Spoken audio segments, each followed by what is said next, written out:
Welcome back. Did you have a good lunch? Yes. Awesome. All right, well, Jeff's here to start writing with us. Say hi.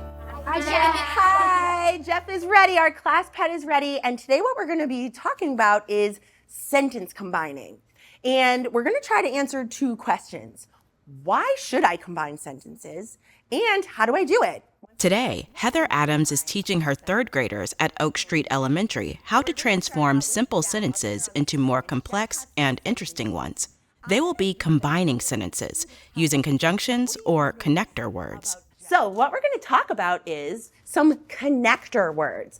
And these connector words are called conjunctions. What are they called? Conjunctions. And I know when I talk about conjunctions, I like to think about them as connectors. Knowing when and how to use conjunctions isn't always obvious to students. That's why Miss Adams is breaking down the role of 4 key connector words today: and, but, or, and so. They all have slightly different jobs to do. So we're going to go through and just kind of understand what job does each one of these conjunctions do and how can I use them when I'm combining ideas or simple sentences. So we're going to start with this first one. And I know you've used this word lots of times when you've been speaking, when you've been writing, you've seen it in your reading. It's the word and it's used for putting related ideas together. And is for combining 2 ideas that are the same.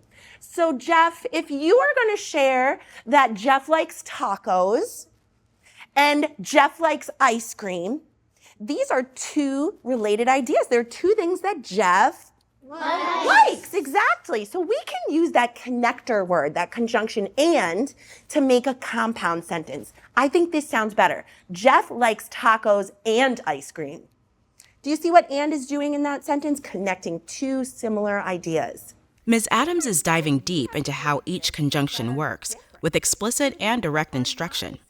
Focusing on these details now will make choosing the right conjunction more automatic for students later on. Sometimes, though, you have 2 ideas that are different, 2 things that are not the same, and we want to show that they are contrasting different ideas. And we would use the conjunction but. See this picture? It kind of helps me remember. These ideas are not the same. So here's what these simple sentences might sound like. Jeff enjoys sledding. Me too. Jeff doesn't enjoy shoveling. Actually, me neither. So if we wanted to kind of combine these 2 simple sentences, but they're not the same thing, we might combine them with but. Jeff enjoys sledding, but he doesn't enjoy shoveling. Does that make sense?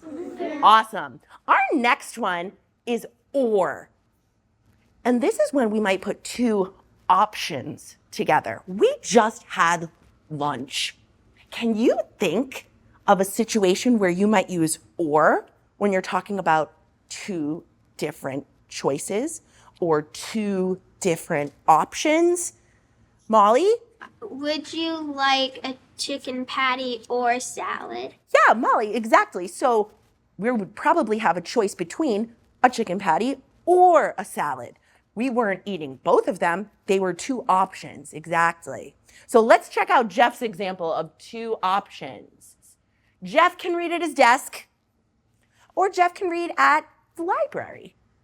We know these are 2 options for Jeff, but combining it with this conjunction or just makes it sound more interesting and sophisticated. Jeff can read at his desk or in the library. And we have 1 final conjunction left. This one's my favorite.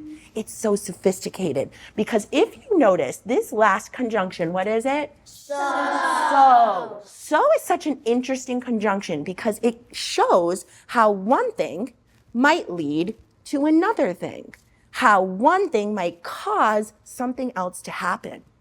And that's a relationship that we might use a lot in our writing. So let's look at Jeff's example. Jeff listens to directions. Good job. So Jeff understands what to do. Because he listens to directions, he understands what to do. And we might see the conjunction so in lots of places because we know a lot about cause and effect. Now that they know the role each conjunction plays, students are ready for the next step.